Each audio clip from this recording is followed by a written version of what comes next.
Kasus TB ini semakin lama masih tetap semakin ada nih di dunia. Nah, ini merupakan suatu kedaruratan global sebenarnya yang sudah perlu kita tangani bersama. Dari data WHO itu saat ini sekitar 10,6 juta kasus TBC, di mana 6,4 juta itu kasusnya sudah dilakukan pengobatan dan juga sudah dilaporkan. Tapi yang 4,2 juta ini belum dilaporkan loh ternyata. Di Jawa Timur masih memang tinggi ya kasus TBC-nya. Cuman secara global di Pulau Jawa ini ya memang kasusnya banyak ya.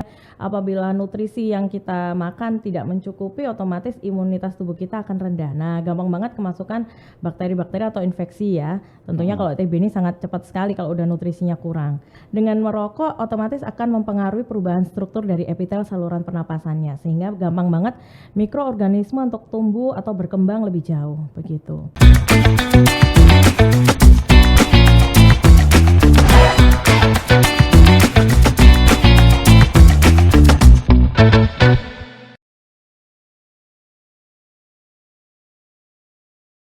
Halo Tribuner dan pembaca harian Surya semuanya, berjumpa lagi dengan saya Wiwit Purwanto di podcast harian Bagi Surya Tribun Jatim Network. Hari ini saya kedatangan tamu, seorang dokter yang cantik, Dr. Sinta Karina Yuniati, spesialis paru. Setiap harinya Dr. Sinta ini ada di Rumah Sakit Siti Hajar dan beberapa rumah sakit lainnya di Sidoarjo. Selamat Dok, selamat datang di kantor harian Pagi Surya. Ya, selamat siang Mas Wiwit. Nah, bicara tentang penyakit paru ini memang tidak lepas dari lingkungan dan kondisi apa ya istilahnya ya, kebersihan. Kemudian mungkin saat ini adalah pancaroba di mana saya tadi melihat prediksi dari BMKG itu ada musim kemarau yang datangnya lebih cepat. Mungkin ini juga ada bagian dari yang siang hari ini kita bahas tentang tuberkulosis. Jadi di siang hari ini bertepatan nantinya dengan Hari Tuberkulosis Sedunia yang diperingati setiap tanggal 24 Maret. Nah, sebagai orang awam saya tentunya belum tahu apa sih itu tuberkulosis atau TBC, apa sih yang menyebabkan orang menderita TBC dan apa saja yang bisa diantisipasi tentang TBC ini. Dr. Sinta bersama saya hari ini akan menjelaskan secara detail apa itu tuberkulosis dan langkah-langkah apa bila kita kena tuberkulosis. Begitu ya Dok ya? Iya, betul sekali. Saya manggilnya Mas Wiwit aja ya, Dok. biar lebih akrab nih kita. Jadi ya memang kebetulan memang nanti tanggal 24 Maret ini merupakan World TB ya, merupakan hari peringatan TB sedunia. Karena memang sejarahnya memang TB ini sudah ada sejak dulu. Sejak pertama kali ditemukan kuman TB oleh Dr. Robert Koch tahun 1882, di mana kasus TB ini semakin lama masih tetap semakin ada nih di dunia. Nah, ini merupakan suatu kedaruratan global sebenarnya yang sudah perlu kita tangani bersama. Menjadi PR atau tugas kita bersama ya, karena memang TBC ini sangat menular Mas Wiwit, begitu. Itu penyakit TBC itu ya, saya juga sempat membaca itu mulai tahun 18 sekian gitu ya Dok ya. Sudah beribu-ribu tahun yang lalu ya. Apakah penyakit ini bermutasi seperti halnya kemarin ya pandemi COVID, ada Omikron, ada Delta. Apakah TBC ini juga demikian Dok? Semakin lama dia semakin kuat atau semakin tangguh ini penyakitnya Dok? Ya, jadi asal mulanya memang Mycobacterium tuberculosis. Dia merupakan suatu mikroorganisme di mana dia sangat mudah sekali untuk menular. Nah, untuk mengetahui apakah dia mengalami suatu mutasi atau tidak, ya memang ini berbagai fenomena yang bisa terjadi. Bisa dari kumannya sendiri yang semakin kuat, kemudian juga bagaimana seseorang itu pada saat terkena TB itu pengobatannya rutin atau putus berobat atau benar-benar dia sudah sembuh total. Jadi ya semakin hari harus kita ketahui bahwa mutasi dari kuman TB itu pasti ada karena hampir secara global ya, dari data WHO itu saat ini sekitar 10,6 juta kasus TBC, di mana 6,4 juta itu kasusnya sudah dilakukan pengobatan dan juga sudah dilaporkan. Tapi yang 4,2 juta ini belum dilaporkan loh ternyata. Nah, yang kasus-kasus yang belum dilaporkan ini tidak menutup kemungkinan TBC-nya ini juga bisa mungkin bermutasi ya menjadi resisten obat nantinya ke depannya. Makanya kita harus berperang bersama untuk melawan atau mencegah terjadinya TBC yang semakin resisten obat. Berarti posisinya kuman sendiri ini makin tangguh ya dok ya? Bisa Makin tangguh jadi, gitu ya? bisa jadi. Kalau boleh tahu Indonesia ini apa di peringkat keberapa kalau? Nah ini Indonesia yang harus Tribuners ya, saya sapa Tribuners dulu. Yang harus Tribuners tahu bahwa Indonesia saat ini menduduki peringkat kedua di seluruh dunia. Nah, juara pertamanya ini India masih nih Mas Wiwit. Nah, jangan sampai Indonesia. Nah, jangan sampai Indonesia menduduki peringkat pertama. Karena ternyata Indonesia masih masuk ke dalam triple burden TB. Nah, jadi bukan cuma insiden TB yang biasa saja yang juara 2, ternyata untuk kasus TB yang resisten obat, kemudian kasus TB yang dengan koinfeksi HIV, ternyata Indonesia juga masuk dalam triple burden TB. Nah, makanya tugas kita bersama bukan hanya petugas kesehatan, dokter, pemerintah saja, tapi masyarakat semuanya yaitu Tribuners semua juga harus membantu kita. Yes. Gitu. Nah, kalau bicara tentang TBC itu saya sih orang awam tuh melihatnya sebagai paru-paru itu biasanya ada batuk, ada riak-riak gitu. Apakah seperti apa sih dok? Ciri-ciri dari TBC ya? Ciri-ciri dari TBC ini, terus apakah juga batuk ini dikategorikan sebagai gejala awal dok untuk TBC? Baik, sebenarnya untuk TBC ini ada ciri khasnya Mas Wiwit. Jadi kita harus menanyakan dulu kepada seseorang yang memang menderita batuk, dok saya batuk nih, nah kita tanyakan dulu nih onsetnya, karena sebenarnya onset dari TBC sendiri itu ada khasnya, biasanya dia batuknya berdahak lebih dari 2 minggu, kemudian juga disertai gejala respirasi yang lain seperti kalau sudah batuk darah, itu biasanya sudah lesinya sudah besar ya, atau sudah sudah luas lesinya. Apalagi kalau sudah ada komplikasi seperti sesak napas, kemudian juga ada komplikasi yang lainnya, misalnya ditambah dengan gejala sistemik seperti berat badannya turun tanpa hal atau suatu penyebab lainnya, kemudian badan ini jadi kayak greges-greges, demam. Nah, demamnya ini yang khas biasanya pada pasien TBC itu dia nggak terlalu tinggi. Nah, biasanya 38 derajat Celcius saja untuk temnya. Kayak suhunya cuma istilahnya sumber-sumber ya. Kalau yang benar-benar yang ada infeksi overlapping mungkin bisa tambah tinggi. Tetapi kalau yang untuk TB biasanya dia demamnya hanya sumber-sumber saja. Juga biasanya disertai adanya keringat waktu malam hari ya, lebih sering berkeringat begitu. Jadi, sampai berat badan turun juga, akhirnya malas makan begitu Mas Wiwit.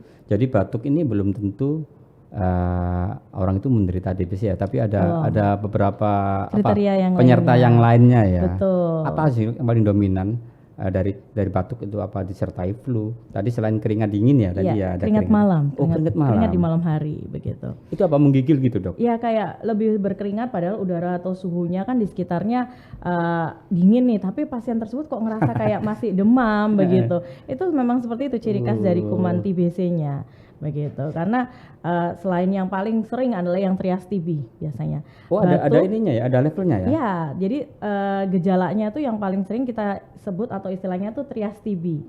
Jadi batuk berdahak lebih dari 2 minggu, kemudian juga penurunan berat badan dan juga keringat malam begitu. Tapi nanti kalau misalnya sudah ada 2 minggu ya dok ya? Ya 2 minggu, biasanya 2 minggu. Berarti kalau sebelum 2 minggu kita sudah ke dokter itu bisa sembuh gitu? Kalau sebelum 2 minggu biasanya kita harus tanyakan gejala-gejala yang lain. Biasanya dokter kan juga akan memberikan terapi. Siap. Biasanya kalau sudah diberikan terapi beberapa tapi ternyata belum membaik, ya kita harus memikirkan ke arah sana. Karena sudah masuk onset yang kronik gitu. Karena TBC ini merupakan suatu penyakit yang kronik, infeksi yang kronik. Nah ini Tribuner yang perlu diperhatikan bila batuk sampai 2 minggu, kemudian pada malam hari menggigil gitu ya. Ini perlu diperiksakan, barangkali ada kuman-kuman TBC yang sudah bersemayam di dalam tubuh kayaknya dok. Iya, dok, kemudian sekali. Apa sih dok yang menyebabkan TB ini dok? Apa sih penyebabnya selain tadi kuman, kemudian tadi saya ngomong lingkungan, itu apa benar juga dok? Iya, jadi banyak sekali ya Mas Widya dan Tribuners yang harus kita ketahui bahwa memang banyak sekali faktor-faktor yang menyebabkan atau mendukung kuman TB ini semakin banyak di Indonesia terutama ya. Yang pertama kalau di Indonesia itu adalah suatu kepadatan penduduknya. padat sekali nih kita nih Nah, sekarang. Nah, siap. Kalau padat penduduk berarti di mana, Dok? Kalau di Jawa Timur di mana, Dok? Ada dokter punya ini enggak? kalau kira-kira? data-data kita sementara Nah. memang yang di Jawa Timur masih memang tinggi ya kasus TBC-nya. Cuman secara global di Pulau Jawa ini ya memang kasusnya banyak ya. Jadi memang padatnya penduduk itu menyebabkan kuman itu semakin akan cepat gampang menularnya atau menyebarnya. Itu yang pertama. Kemudian juga lifestyle Mas Wiwit. Nah, Gaya hidup. gaya hidup. Sekarang banyak sekali orang-orang yang ya merokok ya. Dulu mungkin dominan laki-laki nih yang merokok. Cuman sekarang kan sudah banyak wanita yang juga merokok ya. Jadi ya Merokok di ruang tertutup mungkin ya. ya, kemudian juga pengaruh lingkungan ya, juga tentunya dengan lingkungan yang dia lembab, kemudian rumahnya ventilasinya kurang, AC terus ya, mungkin di studio kayak studio kita sekarang ini. Nah, ini juga harus perlu waspada. Harus diusahakan setidaknya ada suatu ventilasi yang memang aktif agar kuman TB itu tidak gampang tumbuh atau menetap di lingkungan tersebut. Jadi lingkungan ini yang bisa saya garis bawahi adalah lingkungan yang lembab ya. Betul, lingkungan yang lembab, kurang pencahayaan kurang ya. sirkulasi cahaya Sirkulasi sinar juga matahari ya. nggak bisa masuk. Kemudian kalau tadi melihat ya bisa menyerang dari orang yang merokok, kemudian ada pria, ada wanita. Ini kira-kira berapa, Dok? Ada data nggak, Dok? Berapa persen ini bisa menyerang ke wanita atau ke pria? Kemudian usia berapa sih yang rentan sekali kena TB ini, Dok? Jadi semua usia, baik dia usia yang anak-anak, Balita gitu? dewasa, balita, juga orang tua ya? juga bisa. Menurut situasi global dari data WHO saat ini, datanya itu sekitar 10,6 juta tadi yang saya bilang, di mana 6 jutanya merupakan penderita laki-laki dewasa. Laki-laki dewasa. Laki-laki dewasa. Berarti kalau Paling banyak dewasa itu laki-laki usia dewasa. udah Ya mungkin 20 tahun ke atas ya. 20 tahun ke atas ya. Kemudian yang kedua adalah wanita dewasa, sekitar 3,4 juta. Sisanya 1,2 juta itu adalah anak-anak. Begitu. Apa juga ini, Dok? Ada ini ya, penyakit ini bisa melalui keturunan, genetika lah istilahnya gitu. Banyak sekali ya Mas Wiwit ya, pasien-pasien tuh bilang ini genetik. Nah, itu mitos ya untuk Tribuners ya. Nah, jadi artinya nggak benar ini ya? Iya, nggak benar karena orang bilang ini satu keluarga kena TBC semua. Lah, ternyata itu mitos, salah. Nah, karena sebenarnya ya itu tadi, karena TBC ini merupakan suatu infeksi yang menular. Apabila di rumah tersebut ada kepadatan penduduk yang anggota keluarganya banyak ya gampang banget menular gitu. Kita berbicara itu aja keluar sekitar 1 sampai 200 basili bakterinya ya. Apalagi kalau batuk udah sampai 5.000 bakteri yang keluar, apalagi kalau bersin. Nah, jadi pasti Genetik gampang. ya. Jadi genetik itu enggak ya? Tidak, tapi memang tidak. menularnya cepat ya. Mitos itu. Iya, menular. Dok, ini mungkin saya sedikit flashback ya dari pandemi kemarin ya, penyakit COVID ya. Iya. Ini apa sih, Dok? Ada kaitannya dengan juga TB, Dok? Karena mungkin saya sih melihatnya sih ada batuk, kemudian ada paru-paru. Setiap kali orang kena COVID itu juga dokter dari spesialis paru juga dilibatkan. Ya. Itu memang ada hubungannya enggak, Dok ya? Ya. Jadi saya coba menjawab, ini merupakan dua penyakit yang berbeda. Oh, dua penyakit yang berbeda ya. Jadi kalau COVID itu sendiri kemarin penyebabnya karena suatu viral atau virus. Nah, kalau TBC merupakan penyebabnya bakteri, Mas Wiwit. Nah, onsetnya pun juga berbeda. Kalau COVID kemarin onsetnya akut, Mas Wiwit. Jadi begitu dia terinfeksi, dia langsung bisa menimbulkan suatu gejala. Kalau TB ini dia memang gejalanya lebih kronik ya, gitu. Kronik itu artinya dia lebih dari 2 minggu biasanya baru menimbulkan ada beberapa gejalanya. Kemudian juga demam. Biasanya kalau COVID itu demamnya sudah mulai agak tinggi ya.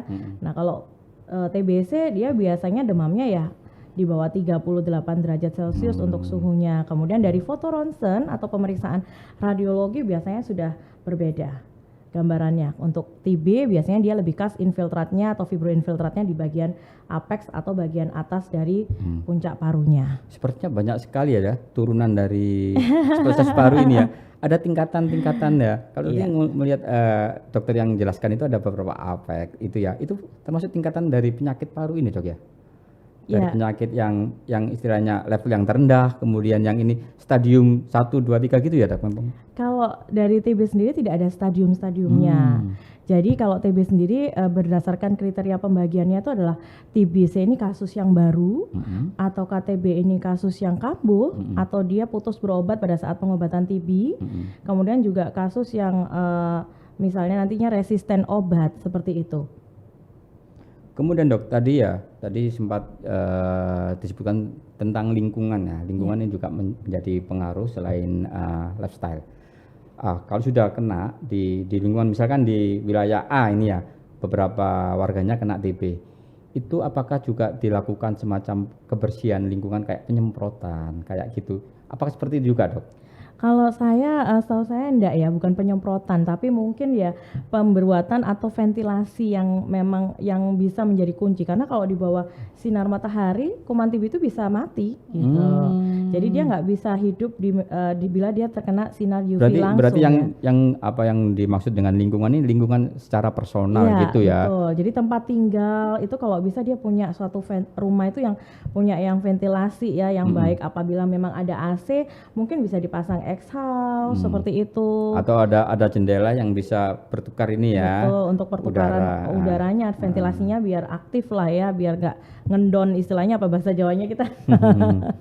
Bersemayam. Bersemayam lama di dalam tempat tersebut. Baik, itu ya, itu lingkungan di mana ini sangat berpengaruh dan lifestyle. Kemudian ini juga menjadi salah satu pola dari kuman ini bisa berkembang biak ya dok ya. Jika demikian, apa dok pencegahan yang bisa dilakukan secara responsif atau secara revolusi, secara pelan-pelan itu seperti apa dok? Jadi memang untuk mencegah TB sendiri tentunya adalah pola gaya hidup sehat. Dengan tetap menerapkan kita olahraga teratur. Tadi yang disebutkan juga tentang berjemur di betul. Saya ulang tadi olahraga teratur, kemudian juga makan makanan yang bergizi Mas Wi tentunya. Apabila nutrisi yang kita makan tidak mencukupi, otomatis imunitas tubuh kita akan rendah. Nah, gampang banget kemasukan bakteri-bakteri atau infeksi ya. Tentunya kalau TB ini sangat cepat sekali kalau udah nutrisinya kurang. Kemudian kurangi merokok nih Mas Wiwit. Nah, perokok aktif apa perokok pasif ini? Baik perokok aktif maupun perokok pasif nih. Nah, karena dengan merokok otomatis akan mempengaruhi perubahan struktur dari epitel saluran pernapasannya, sehingga gampang banget mikroorganisme untuk tumbuh atau berkembang lebih jauh begitu. Berarti perokok ini lebih potensi bila memang mengabaikan dari yang kita sebutkan tadi tentang kebersihan, tentang pola hidup. TB ini gampang masuk gitu ya. Betul banget. Kemudian selanjutnya adalah kalau bisa cukup untuk ventilasi di rumahnya tadi, sehingga sinar udara bisa masuk, sinar matahari bisa masuk gitu ya. Jadi ya satu lagi nih Mas Wiwit, rajin cuci tangan tentunya. Karena dengan cuci tangan selama minimal 20 detik di bawah air yang mengalir dengan menggunakan sabun, kita bisa menuntas atau memutus rantai penularan baik virus maupun bakteri. Begitu. Kalau yang nutrisi itu apa aja dok kira-kira dok?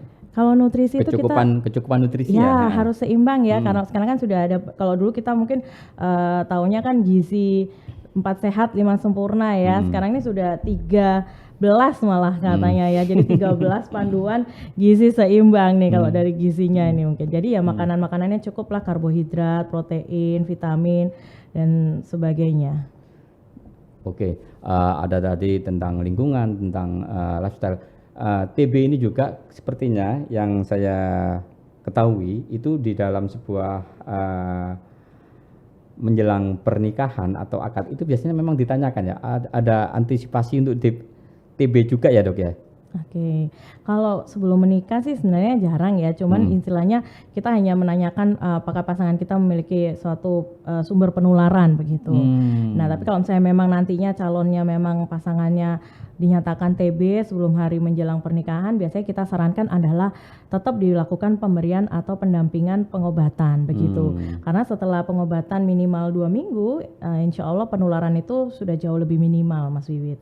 Pengobatan 2 minggu ya? Ya, pengobatan 2 minggu dari total minimal 6 bulan ya. Itu berapa persen dok? Misalkan orang yang dirawat dengan sudah didiagnosa kena TB, kemudian untuk perawatan itu sembuhnya itu sampai berapa persen? 90%? Hampir 90% bisa. Alhamdulillah gitu Ya, ya. dengan pengobatan yang memang dia masih standar, yang tidak ada ini ya kekebalan obat ya, tidak ada resiko kekebalan obat. Biasanya kasus-kasus yang baru ya, yang belum pernah pengobatan sama sekali, kasus baru ya, untuk pengobatan insya Allah semuanya bisa sembuh total dengan minimal pengobatan 6 bulan begitu.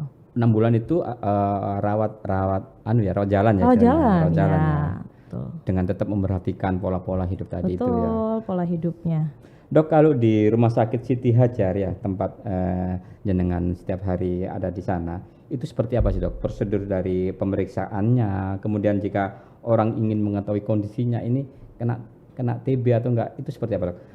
Sebelumnya kita mengetahui dulu ya, kita itu terjangkit TB itu seperti apa dok? Baik.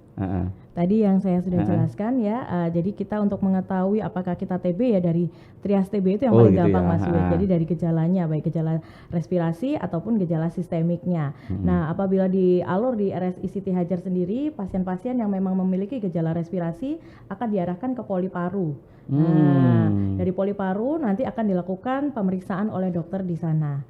Nah, kemudian dari dokternya akan melakukan pemeriksaan lanjutan Mas Wiwit.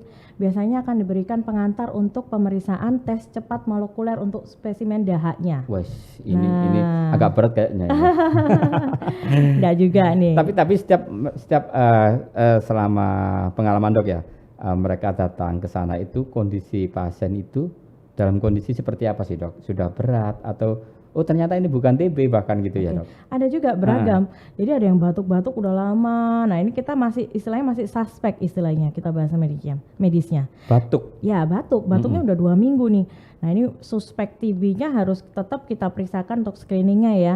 Paling enggak kita harus memeriksakan dahaknya, sputum dahaknya. Nah kalau dulu pewarnaan biasa atau pewarnaan sederhana ya, BTA, nah ini sekarang dari pemerintah kita sudah semuanya wajib melakukan tes cepat molekuler atau Gen Expert. Memang prosedurnya seperti itu ya? Iya, alurnya memang seperti itu. Tapi ada loh dok, apa istilahnya itu batuk menahun. Apa itu juga termasuk kategori dok? Nanti kan kita akan nilai dari beberapa kriteria yang lainnya. Gitu, dari foto ronsennya dan sebagainya. Kalau mungkin yang di garis bawahi ini batuk yang berdahak ya, atau batuk kering juga ada kemungkinan juga potensi. Kalau TB khasnya dia lebih batuk berdahak. Ini yang perlu diwaspadai, batuk berdahak ini ya. Apalagi kalau sudah sampai keluar batuk darah ya, begitu.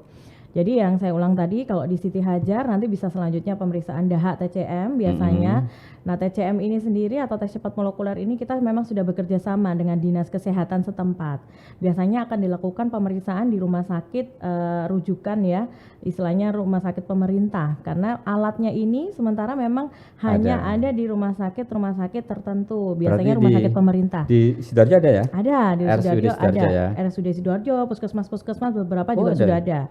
Ya, tergantung nanti rujukan laboratoriumnya yang mana. Kalau tes cepat molekuler. Yes, tes cepat molekuler. Karena dari situ nanti kita bisa mengetahui ada satu kuman saja akan terdeteksi Mas Wiwit. Nah, karena dia mesinnya sudah canggih nih. Nah, begitu. Makanya digalakkan setiap pasien-pasien yang memang disuspek TB dilakukan tes cepat molekuler ini. Kalau misalkan kita istilahnya kita batuk kemudian dok saya mau minta TCM aja gitu boleh dok ya? Nanti kan dari dokternya yang akan melakukan kriteria. Ya. Gitu. Apakah disuspek TB apa tidak begitu. Jadi setelah prosedurnya kita diarahkan untuk tes cepat molekuler itu berapa lama dok untuk mengetahui? Oke, biasanya kalau memang tes cepat molekuler itu sebenarnya cepat Mas Wiwit. Nah, pada saat dahaknya diambil, dikirimkan, mungkin akan diproses lebih lanjut. Nah itu jadinya di mesin TCM sendiri biasanya 2 jam itu sudah jadi. Cuman kan karena kita alurnya memang harus melakukan pengiriman ke laboratorium yang memang rujukan dari Dinkes, jadi mungkin ya hasilnya baru bisa kita terima besoknya 1 hari 2 hari lah paling lama ya biasanya begitu. Setelah itu diketahui ini ada kuman, ternyata ada kuman TB ya. Ini. Terus lalu apa? Mereka disarankan untuk rawat inap atau rawat jalan atau hanya ini nanti diberi obat dulu lah, ini barangkali dilihat dulu gitu. Oke. Jadi kalau pasien memang sudah membawa hasil tes cepat molekuler, biasanya juga kita akan melakukan pemeriksaan tambahan lainnya nih Mas Wiwit. Biasanya pasti akan dilakukan pemeriksaan radiologis. Nah, foto ronsen Mas Oh, Wiwit. berarti Nah, masih banyak ya ini ya. foto ronsen torak itu sangat penting sekali. Nah, karena hasil TCM itu hasilnya macam-macam. Bukan hanya positif saja, nanti Mycobacterium tuberculosisnya nanti bisa negatif, bisa positif. Nah, kalau positif pun nanti kita harus melihat nih Mas Wiwit. Kalau positifnya ini masih resisten, sensitif nggak obat-obatan yang standar. Salah satunya rifampicin resisten atau rifampicin sensitif yang ada di dalam mesin TCM-nya. Jadi belum tentu ya, meskipun positif ya, belum tentu TB ya. Kalau positif sudah pasti TB. Oh, tapi yang resisten tadi itu? Kalau yang resisten dia TB-nya kebal obat. Oh. Nah, jauh lagi tuh nanti tahapannya. Ini dokter harus ada apa istilahnya cari ini solusi lain ya, pengobatannya gitu ya, betul, obat lain ya. Betul. Jadi tetap obat TB tetapi bukan yang standar begitu. Jadi ada obat-obat TB yang memang khusus untuk resisten obat. Yang sudah kebal obat tentunya ya. Betul. Nah, dari situ dok, pasien ini kemudian apa dok? Dia harus rawat inap atau Kalau untuk mencegah penularan ya tentunya ya. Ya, intinya pada pasien-pasien kalau kondisinya masih bagus, masih stabil, bisa dilakukan pemberian obatnya secara poli atau rawat jalan. Tapi bagi pasien-pasien yang memang kondisinya lemas, dia makan minumnya juga sudah berkurang jauh ya, kondisinya tidak memungkinkan untuk aktivitas sehari-hari ya, kita sarankan untuk dilakukan perawatan di rumah sakit. Begitu. Kalau di Rumah Sakit Siti Hajar ada ruangan khusus gitu dok ya? Ada. Untuk TB ya? Ada. Karena mencegah penularan tentunya ya? Betul. Di Rumah Sakit Siti Hajar sendiri kita sudah memiliki ruangan airborne infection Mas Wiwit. Jadi nanti bila pasien-pasien memang dicurigai saja kita sudah pindahkan ke ruangan airborne infection. Itu ruangan rumah sakit yang baru itu dok, yang 7 lantai kan? Ada sendiri ruangannya airborne infectionnya. Jadi memang khusus untuk mereka yang apa ya, penyakit infeksi ya? Iya, di ruangan isolasi yang memang untuk tidak mencegah ke penularan ke pasien-pasien yang lainnya tentunya ya, begitu. Karena memang standar dari rumah sakit harus memiliki ruang isolasi begitu. Tapi ya dok ya, misalkan ya kita sudah mengantisipasi ya, seperti dokter ya setiap hari ketemu mereka yang pasien TB, itu apa sih dok? Supaya kita tidak katut ketularan gitu dok. Ya. Jadi sebenarnya pada saat kita itu pasien TB yang aktif ya, itu pada saat mereka melakukan aktivitas atau apa, itu orang tuh takut kan ketularan dan sebagainya. Nah, sebenarnya memang akan terjadi itu 3 hal nih Mas Wiwit. Pada saat pasien ini yang TB aktif ini, dia ada satu, dia batuk misalnya, nah terus mengenai orang lain. Nah, ini ada 3 kemungkinan yang orang lain itu tersebut yang bisa terdampak. Yang pertama, kuman TB ini hanya lewat aja nih, karena kalah dengan pertahanan mekanisme tubuh kita. Nah, jadi dia nggak jadi sakit nih, cuman ya udah lewat aja karena daya tahan antibodinya bagus nih. Kita ya, kalau tubuh kita sehat, kalau tubuh kita sehat, itu potensi ketularan juga kecil sekali nutrisinya juga bagus, resiko penularannya minimal banget ya. Jadi kita kebal, nggak gampang sakit lah, istilahnya tidak terinfeksi. Nah, yang kedua adalah kondisi kita sudah terinfeksi, tetapi daya tahan tubuh kita ini bagus, akhirnya kuman TB ini kayak dikurung gitu. Nah, jadi dia cuma tidur aja di tubuh kita, namanya istilahnya TB-nya laten. Nah, jadi dia pada saat nanti tubuh kita drop atau imunitas tubuh kita turun, dia bangkit nih, bangun dari tidurnya, akhirnya jadi disease atau sakit. Tetapi yang ketiga, ya bila tubuh kita ini memang kekurangan nutrisi, kemudian juga memang ada komorbid lah ya, salah satunya diabetes atau mungkin HIV, ya langsung menjadi suatu disease atau penyakit TB sendiri. Nah, ini juga penting ya Tribuners dan pembaca harian Surya, menjaga kondisi tubuh kita sendiri ya. Betul. Jadi istilahnya jangan sampai kita itu drop, karena kalau drop sementara ada kuman TB yang sudah masuk, nanti bisa muncul juga kan gitu ya. Betul banget. Terutama nanti yang bisa saya garis bawahi adalah tentang lingkungan kita, pemukiman, kemudian sirkulasi udara di rumah, kemudian juga gaya hidup. Dok, tadi disebutkan juga perokok ya, ini juga menarik sekali dibahas. Mungkin boleh cerita sedikit dok tentang perokok aktif dan pasif, karena memang ada ya ketika kita naik angkot gitu ya, ada orang rokokan gitu, itu lebih berbahaya nggak dok ya kira-kira dok ya, daripada Ya, jadi memang dua-duanya harus saya bilang dia mau perokok aktif atau perokok pasif itu memang sama-sama potensi untuk terjadinya kerusakan di epitel-epitel saluran pernapasannya sehingga nanti bisa berkembang malah dia membangkitkan suatu hal-hal yang karsinogenik dan sebagainya ya. Jadi memang efek dari rokok ini luas sekali Mas Sulit ya. Jadi juga bukan cuma suatu infeksi saja, bisa bisa sampai menyebabkan sel-sel itu bermutasi akhirnya membangkitkan radikal-radikal bebas yang ada di tubuh kita akhirnya jadi suatu penyakit, baik mungkin infeksi atau mungkin suatu penyakit salah satunya karsinogenik begitu. Nah, Tribuners dan pembaca Harian Surya cukup jelas sekali apa yang diungkapkan oleh Dr. Sinta ini terkait dengan penyakit TB yang memang penyakit ini memang menular, tapi kalau kondisi tubuh kita itu kuat, daya tahan tubuh kita itu kuat, penyakit ini akan lewat aja. Begitu ya Dok ya? Betul. Itu penting sekali menjaga kesehatan, lingkungan, kemudian pola hidup.